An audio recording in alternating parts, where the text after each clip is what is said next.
Nilabas na ng Strong Group PH ang pangalawa at pangatlo na lang world import para sa Dubai International.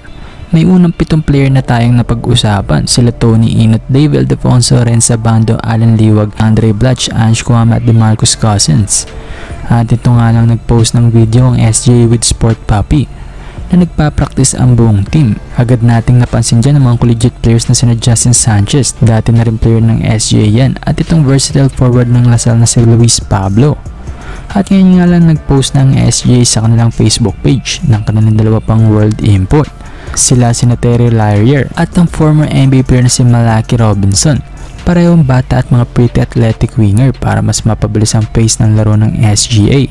Si Terry Larrier, undrafted man to sa NBA taong 2018, dinala naman niya ang kanyang talento sa iba't ibang bansa para maglaro bilang world import.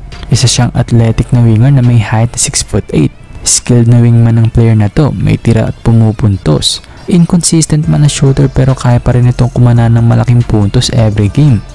Okay din ang handle sa height niyang 6'8".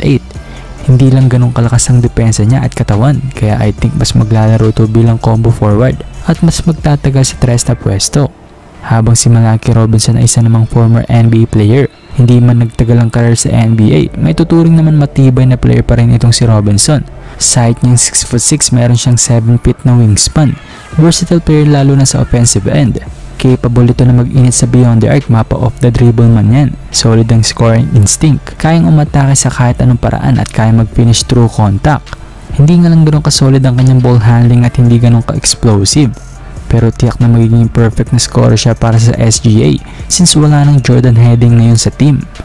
Kung susuriin, dosing players na ang meron ng SGA ngayon. Hindi pa natin sigurado kung magdadagdag pa sila ng other veteran guard o hindi na. Last year kasi meron silang 14 to 15 players. Nagpapalitan na lang sila every game kung sino maglaro sa Final 12. Heto kasi ang mga player nila ngayon. Sa point guard andyan si Tony Inot, isang 5'11 combo guard. At ang floor general na si Jason Brickman, isang 5'9. Sa shooting guard andyan ng 6'2 athletic shooter na si Renza Bando. Andyan din ang pwedeng asahan sa second unit pagdating sa opensa na si Dave Ildefonso, isang 6'4.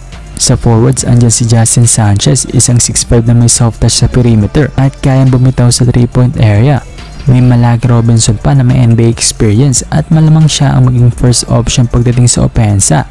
May Terry Larrier na kayang lumaro sa loob at labas. Luis Pablo at Alan Liwag na halos parehas ang playing style. Though mas agile lang na may tuturing si Pablo pero mas bango naman si Liwag sa loob ng paint. Sa mga sentro natin, andyan ang 6'11 na si Andre Blatch. Wala man sa kondisyon at kanyang prime. Tiyak na ambag pa rin to mapaloob o labas ng court para sa team.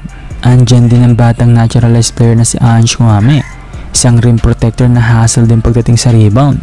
At ang magiging opensa ng SJ pagdating sa loob ng paint. Walang iba kung hindi ang former NBA player na si DeMarcus Cousins. Sila nga mga brody ang player ng SJ ngayon. Okay naman pero para sa akin kulang pa ng isang veteranong point guard. Last year kasi sa guards talaga tayo kinain lalo pag sila Arakji ang kalaban. Isa pa na disrespect kay Inot. Pero sa tingin ko hindi pa siya ganun ka-effective bilang point guard. Combo guard kasi talaga ang laro nito sa Benil tapos undersize pa si Brickman. Paano kung maging liability siya sa depensa, diba? Kontra sa big guards ng ibang team. So ayun lang mga brody, abang-abang lang din tayo kung magdadagdag pa sila ng player.